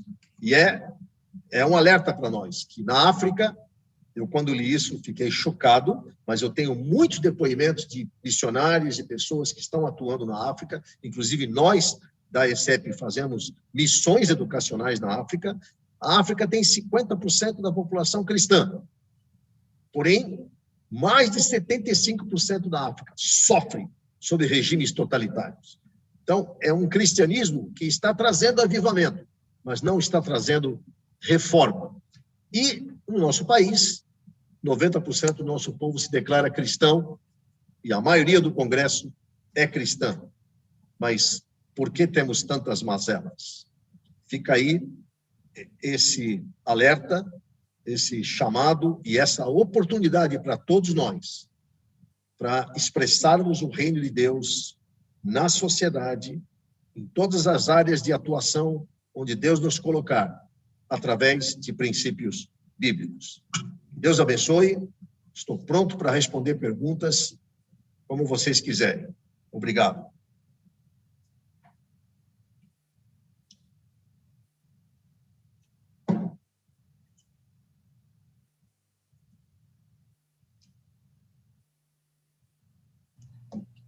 Pode descompartilhar a sua tela? Posso. Isso. Muito obrigado, né, por esse momento aí de reflexão para todos nós, e é o que a maioria, né, dos alunos está deixando aqui como um agradecimento por esse momento de reflexão, sendo objetivo, claro, direto no assunto, e que fez-nos todos, né, repensarmos e pensarmos nos nossos princípios e da forma que nós estamos vivendo e atuando na nossa sociedade. E tem, sim, algumas perguntinhas aqui, né, para responder. Antes disso, só um lembrete para os alunos, não esquecendo, né, de validar a emissão do seu certificado, né, que está aí no chat, então, o formulário correto para vocês poderem estar fazendo a sua validação. Eu vou juntar um pouquinho aqui 3 perguntas que foram sendo colocadas de acordo com o momento que a palestra foi acontecendo, tá? Cultura versus avivamento, será esse o caminho? Ou através do avivamento renovar a cultura? Ou seria cultura versus cultura secular? E mais uma pergunta que entra na área da cultura. Professor, já pude sentir que seu entendimento caminha no sentido de refutar o jeitinho brasileiro. Como mudá-lo se está impregnado em nossa cultura? Pois é. Obrigado pela oportunidade de reforçar mais esse ponto. Então, a cultura, ela está aí. Não fomos nós que criamos a cultura individualmente. Nós recebemos a cultura. Ela veio, né, como um legado para nós, pelos nossos pais, por todos os meios de comunicação, por todas as expressões artísticas e sejam meios de comunicação, meios de diversão, pelos governos, né? Porque o governo é um exercício, a maneira como o governo funciona está totalmente ligado à cultura prevalente naquele ambiente. Então, nós fomos educados dentro de uma cultura. E no caso do Brasil, é muito forte esse traço do jeitinho, essa acomodação, né? Esses esquemas que nós temos para lidar com horários, lidar com dificuldades, lidar com regras. Nós sempre procuramos contornar e sempre com um viés de nos beneficiar, de que nós tenhamos vantagem numa situação que pareceu difícil demais para nós. Bom, em muitos aspectos, esse jeitinho, ele é um caminho contrário ao que nós enxergamos na palavra de Deus, como retidão, como luz, como verdade, como obediência, e até mesmo sofrendo consequências das nossas escolhas, da nossa postura como cristão. Então, nós devemos identificar que traços do nosso comportamento, que hábitos que nós temos desenvolvidos na nossa comunidade, desde a nossa casa, nossa instituição, nossa igreja, que hábitos existem ali. Eu não estou falando só do jeitinho brasileiro, mas ele certamente é muito forte no nosso meio. Que hábitos estão ali que precisam ser convertidos, redimidos, precisam ser substituídos por outros comportamentos que são conforme nós aprendemos na palavra de Deus. E sabe que a Bíblia, ela é muito dessa renovação da cultura. Por exemplo, pega Efésios capítulo 4. Efésios capítulo 4 começa falando que nós fomos transportados das trevas para a luz. Fomos redimidos. Isso é avivamento. Isso é milagre. Isso é sobrenatural. Mas aí você continua lendo Efésios 4 e ele diz: ô irmãozinho, você que mentia, não minta mais. Fale somente a verdade. Isso é reforma. Isso não foi o avivamento que fez. Isso foi a renovação do padrão da sua mente, indo contra a cultura vigente. No Brasil, por exemplo, mentir é a coisa mais natural do mundo. Você já viu alguém ser pego num ato de corrupção, às vezes ostensiva, com malas de dinheiro, e a pessoa dizer: fui eu errei? Não, todos mentem. Se espera que todos vão mentir. Mas a palavra de Deus diz: não minta, fale somente a verdade. Você que roubava, e está falando com crentes, Efésios 4 está falando com crentes. Você que roubava, não roube mais. E roubar aí pode ter vários significados. Pode, inclusive, envolver sonegação fiscal. Pode envolver algum truquezinho para que o seu cliente receba menos do que ele deveria receber. Pode ser ocultar uma informação. para seu próprio benefício. Mas lá Paulo está dizendo, agora você trabalhe com as suas próprias mãos, ganhe o seu dinheiro honestamente, decentemente. E ele continua, e você que se irava, você que explodia, você que ganhava as discussões na força, no grito, na violência, não faça mais isso. Irai-vos, mas não pequeis. É isso. Então, a reforma é uma decisão, é um culto racional, é uma escolha pelo aquilo que é certo, identificando que padrões de pensamento na minha vida, que provavelmente foram herdados, foram moldados pela cultura, e eu fazer as escolhas certas, princípios bíblicos, sabendo que aquilo que eu estou semeando é aquilo que eu vou colher com a bênção de Deus. Espero ter respondido. Infelizmente, eu estou com a minha internet instável aqui, peço desculpas, né, quando acabo saindo, mas tem mais uma pergunta. Tem várias, eu vou ter que escolher aqui, peço desculpas para todas as perguntas, né, dentro do nosso tempo que está já se esgotando. Pastor Rinaldi, a pluralização denominacional e as correntes eclesiológicas e doutrinárias, gerando uma espécie de supermercado da fé, não são nocivas para o reconhecimento do evangelho pela sociedade? Que excelente pergunta. Terei muito prazer em responder. Eu disse, em algum momento da minha apresentação, que igreja são organizações de famílias em torno de uma visão do reino de Deus. O reino de Deus é único. E quando Jesus veio, ele não veio fundar igrejas, ele veio trazer, veio manifestar o reino de Deus entre nós. Então, enquanto todos nós, podem ser inúmeras igrejas, inúmeras denominações, se todos estiverem subordinados ao reino de Deus, se todos entenderem que cada uma dessas expressões denominacionais e doutrinárias podem caber dentro da expressão do reino de Deus e todas estão manifestando Cristo ao mundo com amor, com caráter cristão, não vejo problema nenhum, porque nós somos indivíduos, nós somos muito diferentes uns dos outros. Então, é natural que grupos se organizem com expressões distintas dos outros, porque o reino de Deus é muito amplo, precisa de muita gente diferente para expressar a multivariada grandeza do reino de Deus. Eu tenho 3 filhos, foram educados dentro da minha casa, por mim e pela minha esposa. Mas os 3 são completamente diferentes. Eles estão formando as suas famílias.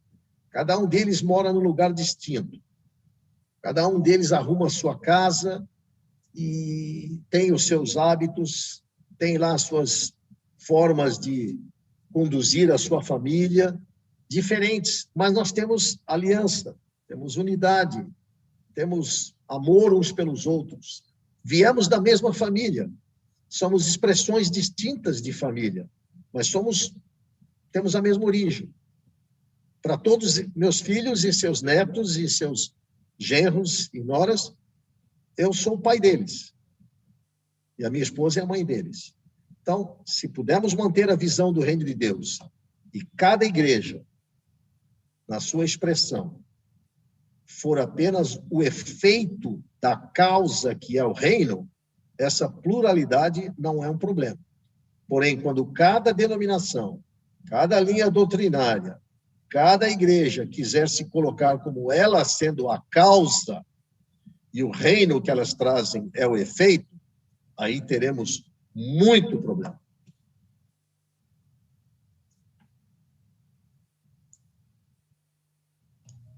Muito bem. Eu vou ter que escolher mais uma pergunta, né? Que diz o seguinte: por que nós, os cristãos, não nos ativamos para dirigirmos a nação? Por que essa relação platônica com a política? De certa maneira, eu tentei provocar vocês, né? E eu mesmo já sou provocado, que não há nenhuma restrição para nós ocuparmos diferentes funções na sociedade. E nós, cristãos, deveríamos entender muito de governo, porque, como eu disse, reino de Deus é exercício de governo segundo princípios de Deus. Então, se queremos uma nação que seja abençoada, uma nação que seja feliz, uma nação que prospere, refletindo características do que Deus tem de melhor para nós, nós precisamos de governos com uma filosofia cristã. Cada um de nós poderia estar expressando isso de alguma maneira no seu ambiente, no seu círculo de influência, sendo mordomo das oportunidades que Deus lhe confiou, e certamente Deus poderá levantar alguns de nós, como já tem levantado, graças a Deus, para ocuparem posições de destaque, posições de alta liderança. Quem sabe até na presidência do nosso país, como alguns países já tiveram essa oportunidade e foram muito abençoados. Não há limite para nós. Deus não nos quer trancados dentro de igreja, sendo um fim em si mesmo dentro da igreja.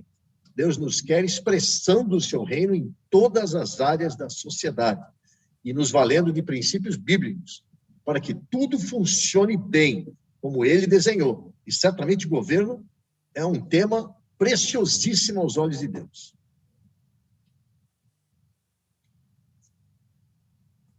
Muito bom.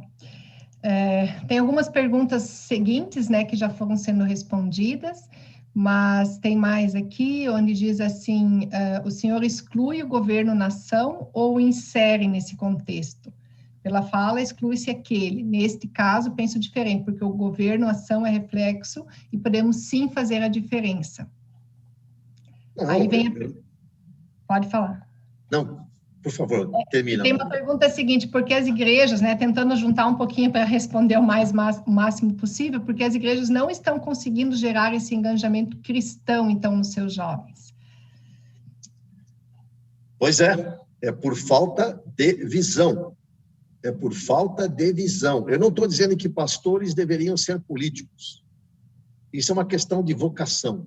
Pastores deveriam ser pastores, instruindo o povo, equipando o povo, mobilizando o povo para servir em todas as áreas da sociedade.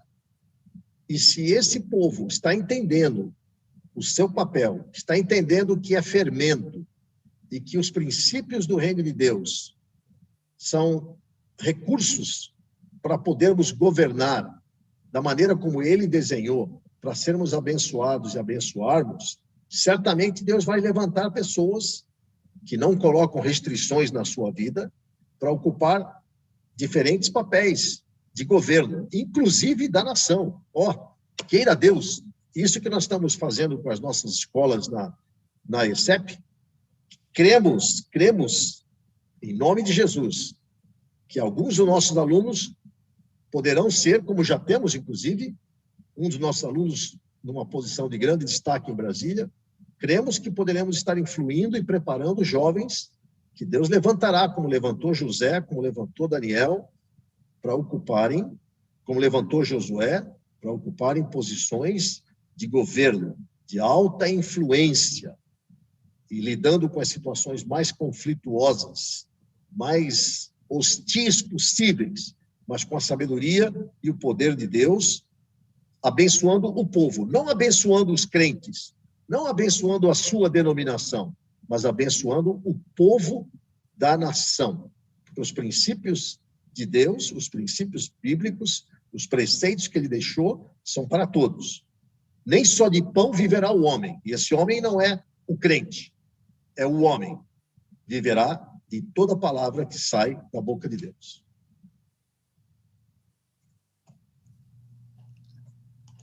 Eu acho que já está bem claro para nós aqui, né, o nosso papel que nós temos na nossa sociedade, no nosso dia a dia, e eu que trabalho com escolas, e quem já foi meu aluno aqui na Fabapar, já ouviu bastante, né, dessa mudança que nós podemos, que está em nós, e dependendo da nossa cosmovisão cristã bíblica, que nós podemos proporcionar a todas as pessoas, né, nos espaços que nós estamos. Vou dar mais uma pergunta que diz assim: há alguma possibilidade de superar essa hipermodernidade? Será que no final, fugiu aqui a palavrinha, será que no final desta onda sentiremos falta do que nos acalentava e a ela retornaremos? Eu não sei se hipermodernidade aí está falando de tecnologia, que é um efeito crescente que nós temos vivido, né? Ou se está falando de algum aspecto filosófico, cultural. Se estiver falando de tecnologia, não tem nenhum problema a tecnologia, nós recebemos a tecnologia, precisamos ter responsabilidade, sabedoria para utilizá-la com prudência, mas ela é bem-vinda porque ela multiplica as possibilidades e os recursos. Se estivermos falando de hipermodernidade como um aspecto filosófico, temos que discerni-lo à luz da palavra e redimi-lo naquilo que ele conflita com a palavra de Deus. Então, nós não temos razão para rejeitar uma coisa ou outra se ela estiver, de alguma maneira, subordinada aos preceitos da palavra de Deus. Então, nós até tivemos um congresso recentemente pela ESEP, que falava de modernidade ou atualidade ancorada na verdade. E é isso mesmo. Podemos usar tudo, como Paulo dizia, coma de tudo que se vende no mercado. Mas faça isso com o temor do Senhor e discernindo cada coisa e respeitando aqueles que podem ter alguma dificuldade com alguma dessas coisas.